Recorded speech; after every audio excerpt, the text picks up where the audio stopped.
spending should be something that you actually enjoy. And often in workshops, I like to joke around and tell my audience that I personally enjoy going on holiday more than anybody else in the room.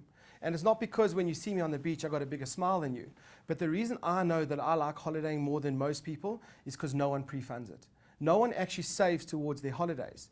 A simple analogy would be, you tell me that your kids are a priority, and I'm saying, well, then show me your diary. I want to see where specifically you have planned to spend time with your kids, and I'll believe you that your kids are a priority.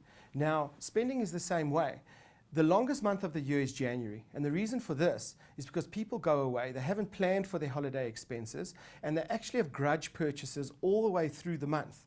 Every time you go for dinner, every time you go for lunch, you know that you're using a credit card to fund this holiday. You know what January is going to be like, and that's why retail hurts in February, because people get their credit card statements at the end of January.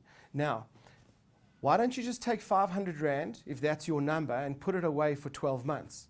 Just clip it off the beginning of the month when you get your money and take 6,000 Rand away with you upfront for your holiday, so that you don't have to blow your entire bonus on holiday or use every bit of available short-term credit to fund your holiday. So spending should be done on purpose. If you just preempt the expenses that are coming up in your life, you'll start to see the light at the end of the tunnel. Because let me tell you, if you don't do this, the light at the tunnel could be a train. For many parents, they don't anticipate the cost of education.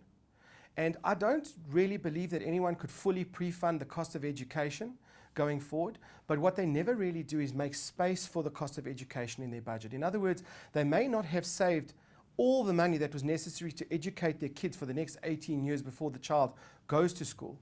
But the problem that I see with most parents is that they never anticipated how those costs are going to rise over the years.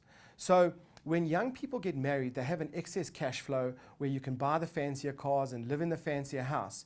What I'm suggesting you do is understand what your future expenses are going to look like and anticipate them, so that you remain cash flow strong, so that even if you haven't saved all the money for your education, at least you've left space within your budget to be able to cater for the cost of education rising, or the cost of medical aid going up, and increased life cover, and all the things that you're going to be doing to protect the interests of your family.